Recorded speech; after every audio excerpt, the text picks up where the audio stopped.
again, our final speaker this afternoon, we have someone whose work is truly shaping a better world. She is a passionate advocate for peace, justice, and strong institutions.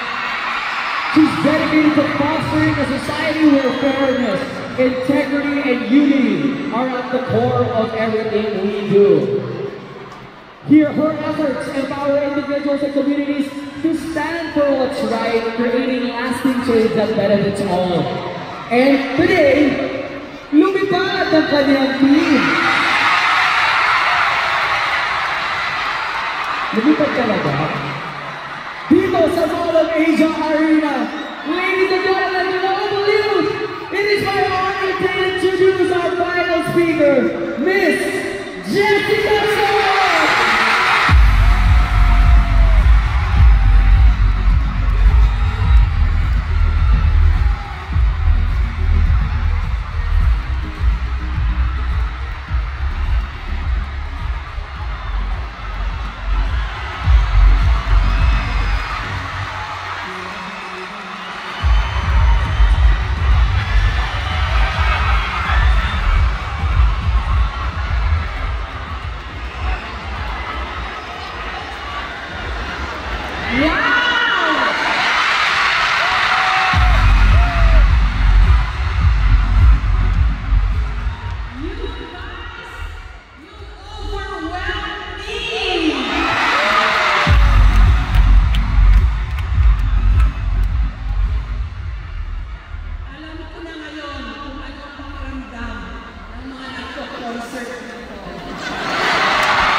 In my 40 years as a journalist, no, it was not one of my most difficult or life-threatening coverage or assignment at hindi rin isa sa horror stories na madalas namin mga katulad ng kaunang housing special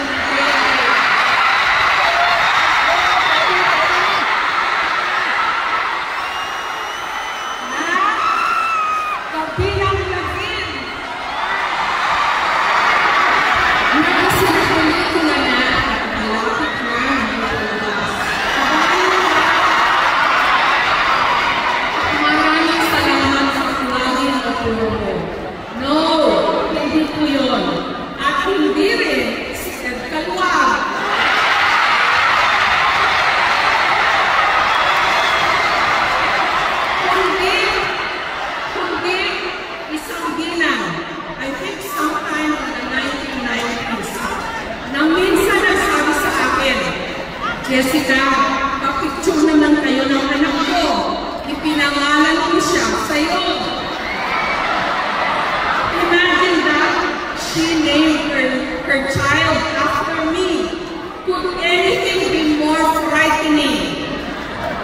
Gusto ko sana sabihin, gawin niyo ko, kaso nakita ko maganda yung bata. I should be honored, I know, or humble, and believe me, I am. But the thought that there are babies or kids out there na ang ginawang peg ng kanilang mga magulang ay ako scares me to death. What if I mess up big time? Hindi habang buhay nila yung magsisisihan. Opo, shocked ako. As it is, I always run scared. Team KMJS and I, we always run scared. Or fly scared. Kaya looking for the idea.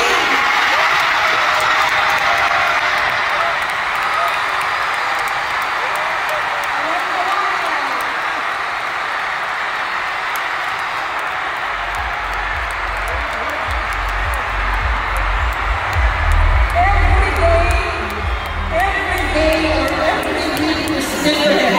Pero laging mataas ang expectation sa amin. For the past 20 years and 9 months na po and counting, ayokong naging asyonera na si Jessica C. ay ipinangalan din sa akin.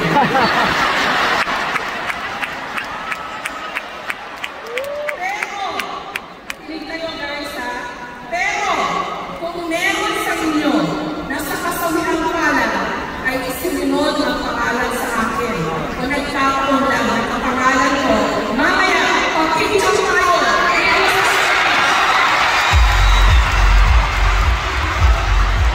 Meron ka?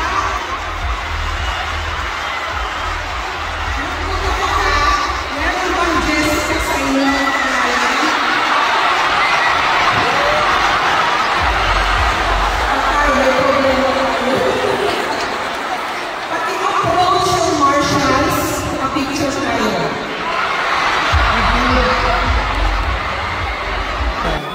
Pero maaaring hindi ko alam kung saan at paano ako nagsimula.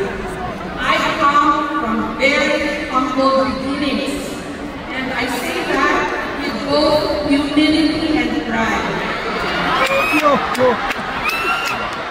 Ang cute mo. Proudly from the towns of Abogo, San Fernando, and San Juan in La Union. And you guys! Pasyalan kayo sa akin kung wala ng bagyo, ha? My dad was a government employee, and my mom was an agriculturist. But she died of cancer when I was only 8 years old. And after that, my otherwise happy childhood was no more. For a big part of my life, I felt shortchanged. Laging may kulang. Pero, napalaki naman ako din kung ano, ng maayos, ng aking ama, at ng lola. My Lola Sean, or Concepcion Toral Basor, my paternal grandmother, sold meat in the market at San Fernando, which is now a city. And my Apo Bakit, or Apo Ita, Sista Aspiras, my maternal grandmother, a retired public school teacher, lived in a barrio in the town of Abogo. Bata pa lang ako, mulat na sa mga realidad at buhay ng mga tindera ng mga magsasaka. Because they are the people my lolas interacted with daily. My stepmother also ran a beauty parlor, ang madalas na kambayan ng mga marites. So given all these exposures early on in life, parang nakapaghanayatan na mapunta ako sa larangan ng pagkukwento o storytelling. Bilang journalist, nagkukwento kami tungkol sa bayan at sa mundo. Tungkol din sa mga makapangyarihan at higit ng mga nasa laylayan. Nag-aral ako ng elementary at high school sa Christ King College sa San Fernando, Union. Catholic school na pinakapunuan ng mga Laguna, Belgium. Kaya ang pangke ng aming curriculum ang pagdarasal. At alam mo ko, kamakailan ko lang napapanto na sa aking buhay pala, merong koneksyon ang pagdarasal at pagbabasa. Mabilis ako natutong magbasa. Kaya, mabilis din ako natutong magbasa in both English and Filipino. Kwento ng mga pinsan ko sa mga katuwaan daw namin o pag-contest ng kami mga bata, ang panlaban ko raw pagkaubusan na nagkanta, dasal, kasi may cash prize sa Pardolan. Noong ako nasa millennial pa na, tutukan na akong prayer leader sa Block Rosary. At kung high school naman, madalas akong leader o lector sa misa. Lalo na kabilang ang eskwela ng namin sa simbahan. There is poetry there, I believe, in words and prayers or vice versa. These two words that are among the basic foundations of my life. Words got me here. Prayers that have sustained me through the most difficult crises and assignments in my life and career. Bawat isa sa atin may kulang o kahinaan, may baggage o krus na pinapasan. Bubog, sabi ng premiadong manunulat at national artist for film and broadcast arts na si Vicky Lee. At ang payo niya, sa buhay naman o sa pagsusulat, gamitin mo ang bubog na building block o pambuo ng iyong kwento o pagkatao. Gaano man kahirap o kasakit, hubutin ang bubog o kung ano man ang iyong ginagawa as a motivation to write your story or to make something of yourself. Kung hindi, ang bubog ay mananatiling bubog na laging magbibigay ng paghirap at pasakit. Pagtagumpayan niyo sana sa buhay ang inyong mga bubog. True o di umano? Let's play a little game, shall we?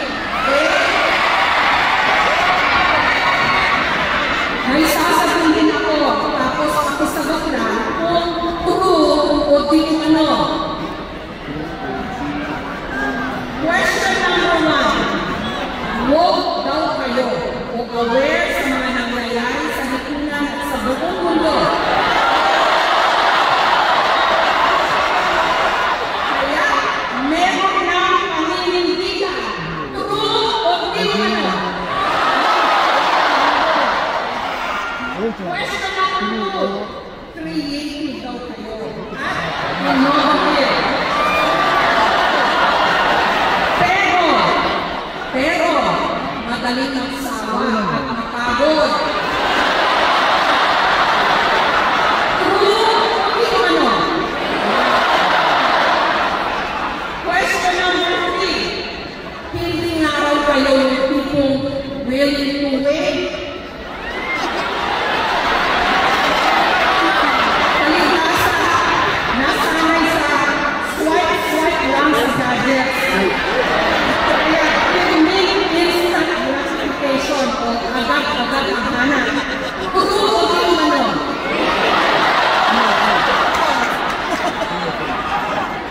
Whatever it is na sabihin nila tungkol sa inyo, please know na matagal mo na akong fan. True yan ha, hindi umano. Kahit balikan mo pa yung mga nakunang interview o speech. Kasi, katulad mo rin ako, matigas ang ulo. Kaya, piling ako na nagawa kong questionin, pati ang salita o word na resilience, na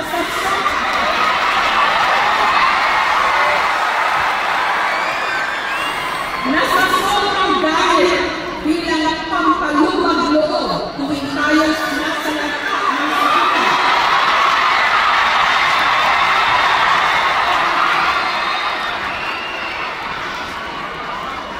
Binig talaga ako sa inyo. Gets to gets no. Ay naman curriculum ang resilient sa pagiging complacent. Not only you guys have so brilliantly and insightfully pointed out, dahil ba nakakangiti kami tayo sa gitna ng kalamidad, ay basta na lang natin tanggapin ang kahinaan ng sistema.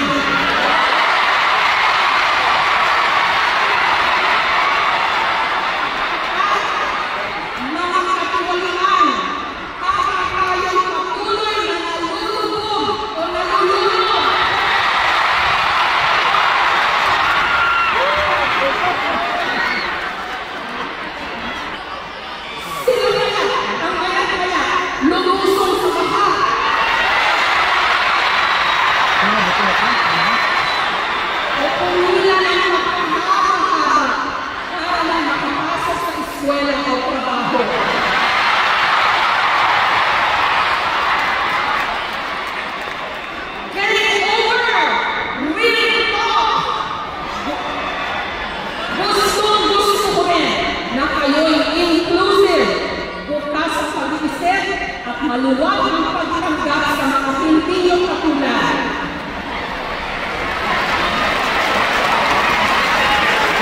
Pinapahalagahan mo ang pagiging authentic o pagkakapatotoo. At ang kanang moral ay meaning o kabuluhan kesa sa material na mga bagay. Kaya, katulad ng sinabi ko, graduates ng UP Diliman sa pagkatapos ng university graduation, nakikitaan ko ang inyong generasyon na pag-asa.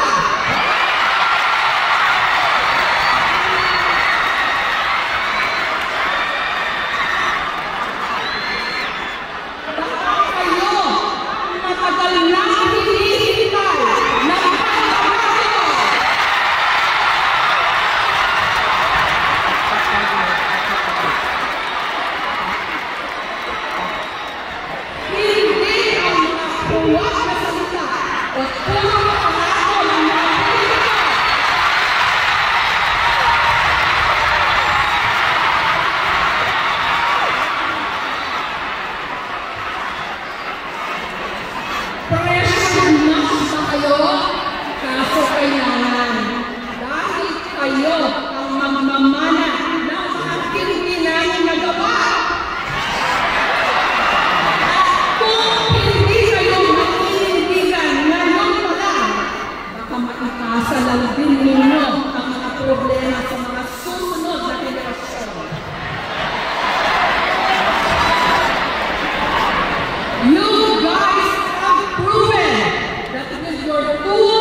personalities at brands na hindi nunod ang mga pahayag patungkol sa mga issue na malapit sa inyo, katulad ng mental health, equality, diversity, inclusivity, etc., etc.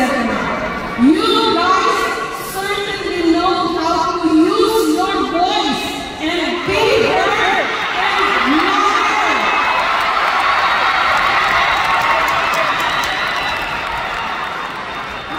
At dahil malilito o matataba rin ang inyong mga puna, pwede niyong gawing viral o trendy ang mga dapat ma-actionan ng mga pinakatutunan.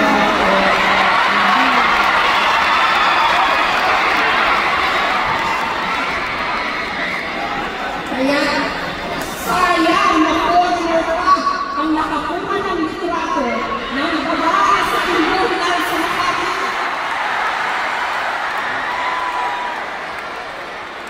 Kung hindi siya siguro nag-viral at nabigyan ng ayuda, asan kaya siya ngayon? Like many of you, I also enjoy cat and dog videos. the latest song and dance craze on TikTok.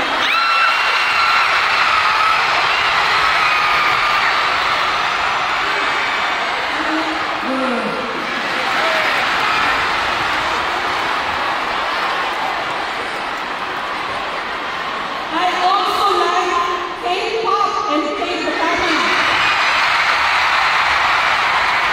That South Korea had so masterfully capitalized on to captivate the world, including us Filipinos, mga nilamo ng sistema. Ang tawag doon ngayon, soft power. But is good. We all need and want good vibes. But I also want to ask you to focus your cameras and your energy too on things that need to change. Katulad na nag-video ng Tamugang River sa Davao City. At kung paano ito bumisbukay na tinatawid ng mga kalaroon, kabilang ang mga teacher at mga estudyante. Pinuot namin ang istorya at ilang buwan lang matapos ang umere, inaksyonan ng mga otoridad ang problema. Before and after, meron na ngayong hanging bridge doon.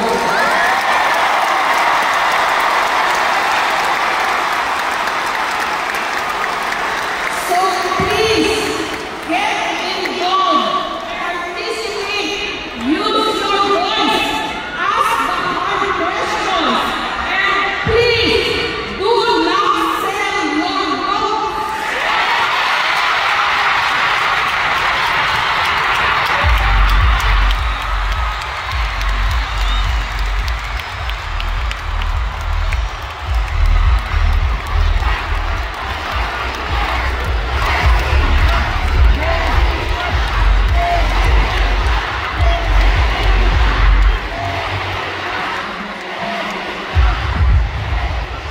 Alam nyo, ganito pala pakiramdam niya ang masaya pero natatakot din. Let us stop drowning in mediocrity and inefficiency.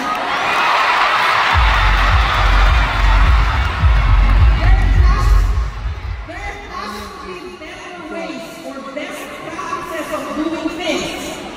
Let us also stop being comfortable or comfy, like you would say, about the glaring inequality in our midst. Imagine, according to a World Health Report in 2022, the top 1% in this country, or the richest, capture 17% of the national income, while the lower half, or 50%, or the majority, got only 14%. The global data is similar. In 2024, according to the UBS Global Wealth Report, the world's top 1.6% got 48.1% of the wealth.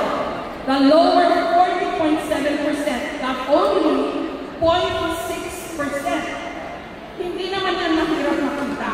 Sing-liwanag ng sikat ng araw. Napakalawak na agwat ng mga mayaman at mga kapila.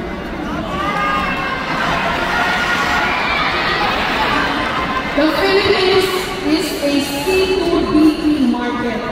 That's our demographics in TV. Ang aming target audience. Masa sa simple salita.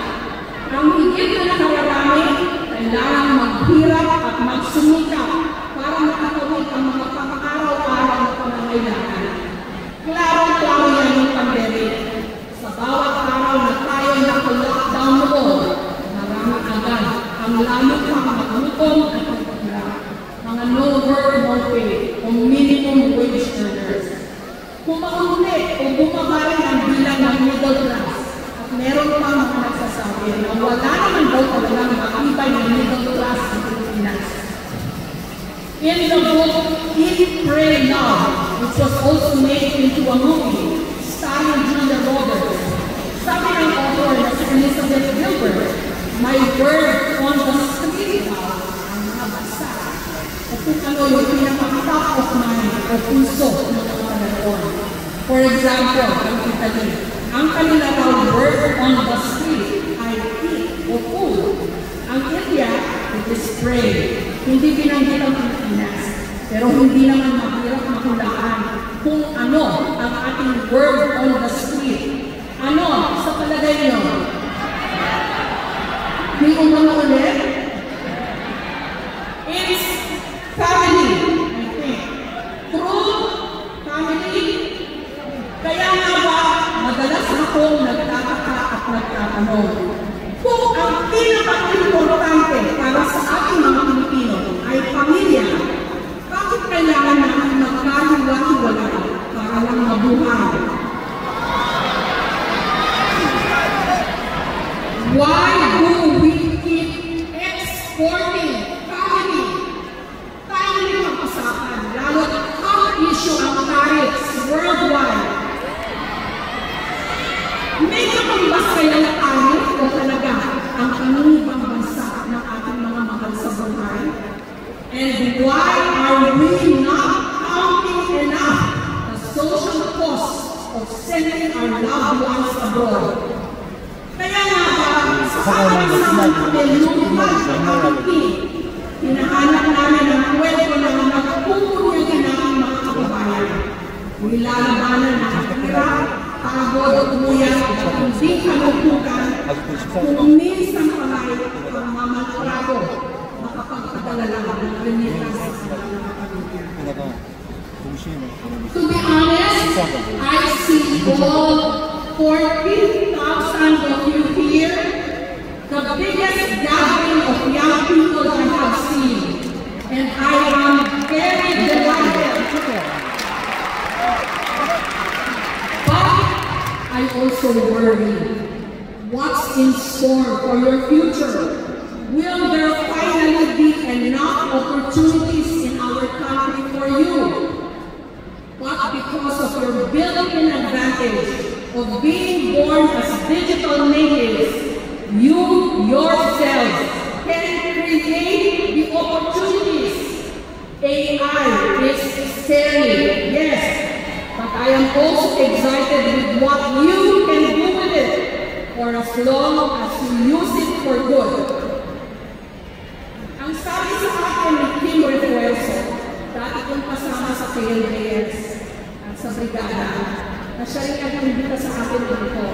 Among the topics na gusto raw sana nilang talakayin ko ay peace, justice, and strong institutions. Who do we trust online? And everyone has a platform. Forgive me, patawanin niyo ako. Pero I think the words peace, justice are big, beautiful words, pero intangibles.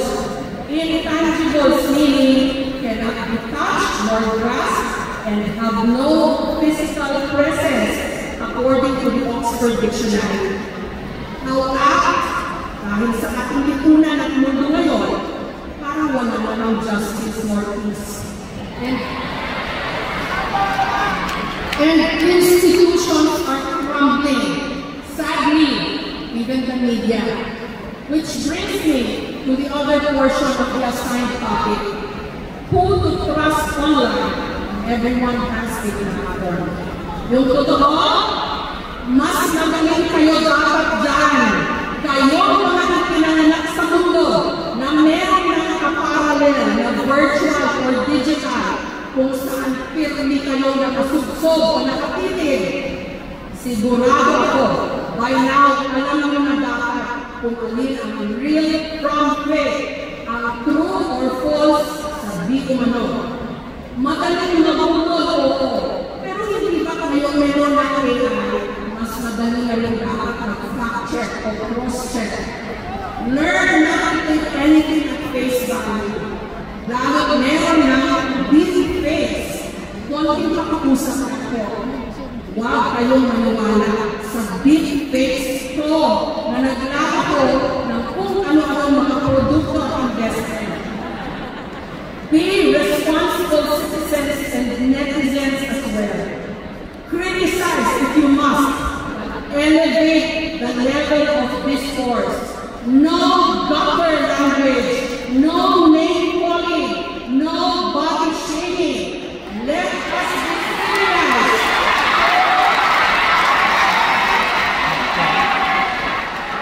Let us be civilized and respectful of one another, even if we have differences or divergent views. Thank you for this Global Youth Summit, SM. This huge conglomerate that started really small, a shoe store in Cariego, Quiapo. 40 years na ako akong journalist or storyteller. Marami nang ikukwento tungkol sa aking sarili at tungkol sa ating bayan. Pero alam nyo, ang ilan sa pinaka-memorable o hindi malilimutan, yung mga life story na dramatic and colorful. Taob o daig ang mga telenovela at ang ending, happy, dahil napagtagumpayan ng itinamok namin subject o case study ang lahat ng mga pagsubok. Sana, ganun din ang inyong mga magiging kwento. Promise? Para kayo mabuti ha?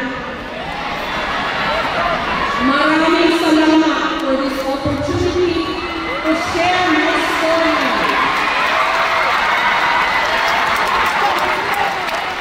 May each one of you become an inspiration to others too. Maraming salamat sa mga nakakwentuhan ko o namin sa mga nakalipas na 4 na dekada. Makakakasa kayo na hanggang may makapuluhan ng kwento.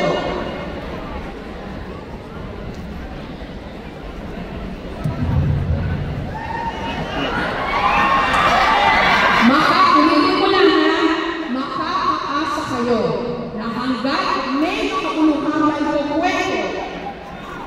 Patuloy kong sasabihin.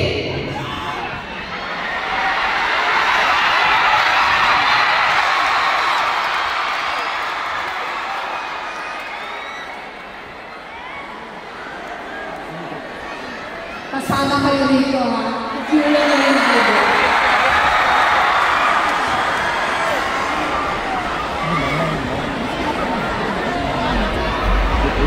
Ay, video. Sandali lang po.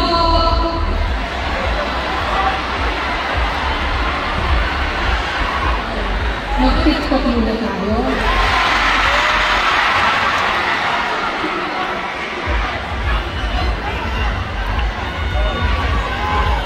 Okay. Direct na yung wala pa. Ayan na. Nawala ka.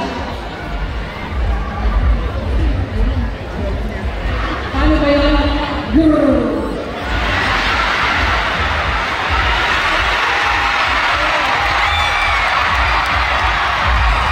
Gusto na yung salitang grrrr. Okay. So ulitin mo ha. Makakakasa po kayo na hanggang may makabuluhang maikukwento. Patuloy kong sasabihin na mula ito sa Pasay City.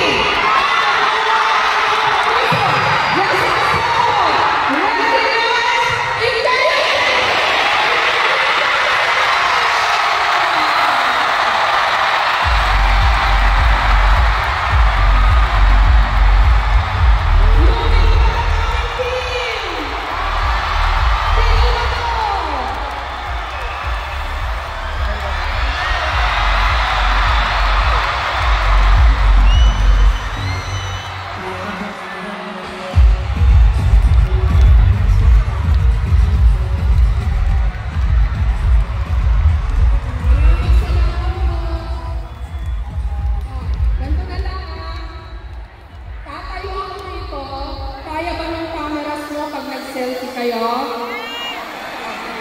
Tatayo ako dito, mag-selfie na kayo. Eh, dito muna, sa side nito. Mag-selfie na kayo.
Ma'am Jessica, samahan niyo po ako dito sa ating sofa.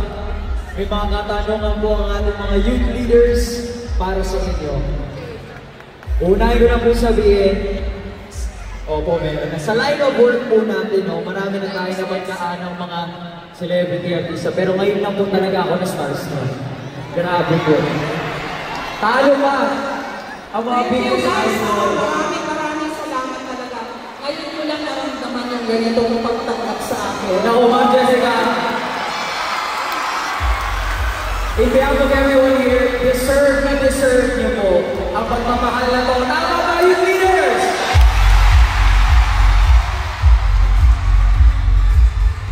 Alright, Miss Jessica, bago pa ako ma-emotional dito, basahin na natin ang mga katanungan ng ating mga youth po, no, na meron dito. Simulan ko na po, as a trusted voice in media, what role do you believe journalists play in holding institutions accountable, especially in today's world? Very timely question po ito. Sana hindi pa kami mag-extinct.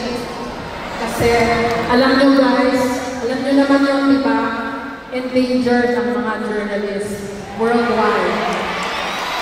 So, nagpapasalamat ako sa tanong na ito kasi parang ang premise niya, kailangan pa kami.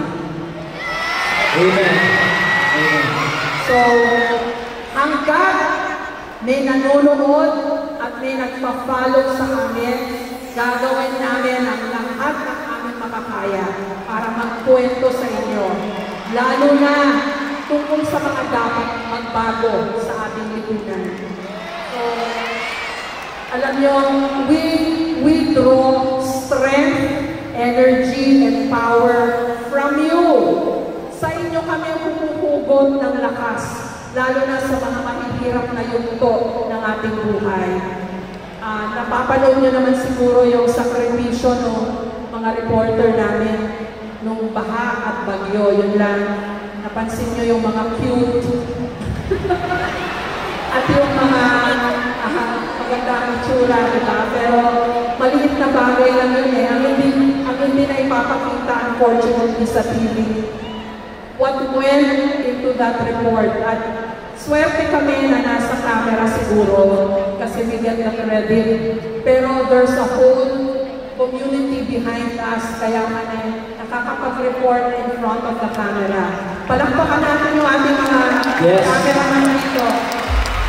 A round of applause to everyone sa likod ng mga camera nito. Actually, mas mahirap ang trabaho nila. So, maraming salamat sa tanong na yan. Promise, hanggang kaya namin, gagawin namin ang aming trabaho. At napatunayan naman na namin yan all throughout our history. Basta't may nagbabalita at may naniniwala sa amin, andito po kami. Maraming salamat po sa servisyo ninyo. It is a very hard and scary job, no? But it's a job that's very noble. So maraming salamat po sa servisyo at sa sakripisyo niyo. We have one last question from our youth. Ito po, what advice would you give to young people who want to speak up but are afraid of being criticized or shut down? Especially in the advent of social media na lahat pwede magsabi ng mga masasamang words. Sabi nga namin, di ba? Think before you click. Importante yun.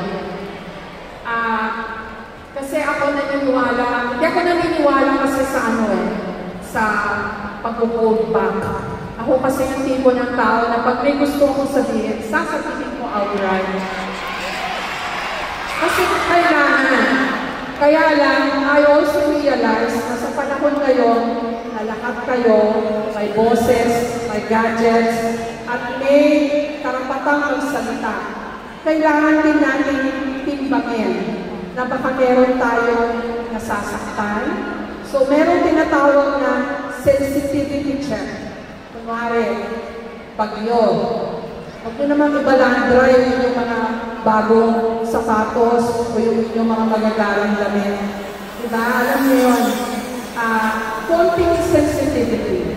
So, yun na ipapayo ko sa inyo. Kasi, it's good to speak up. Dapat kayong magsalita. Dapat mong gamitin ang inyong boses, lalo na pag may nakikita kayong mali. Pero yung mga bagay na kailangan ng konting sensitivity check, sensitivity check nyo yung inyong mga sarili. Kasi mahirap din mabash ng walang basehan o dahilan. O kung mali kayo, pero ang maganda lang kasi ngayon, pag nag-sorry ka, okay din. Basta huwag kayong matatakot din na mag-sorry pag nagkamali. Be real, get real, magpakatotoo. That's what being authentic is, di ba? Naniniwala, ang problema natin eh, laging may flip side ang mga bagay-bagay. Pagka masyado kang maboka, dapat nakahanda ka rin na tumanggap ng criticism. Nakahanda ka rin mabash, di ba? Pero, ganun talaga eh. Laban lang. So, panindigan mo yung inyong posisyon. Pero, be very sensitive and have empathy and kindness too in your hearts. So, yun. Ang kailangan balanse. Balanse ang key. I love that. And that is Miss Jessica Soho. Ladies and gentlemen, maraming salamat po. And now, ma'am, to present you with your token.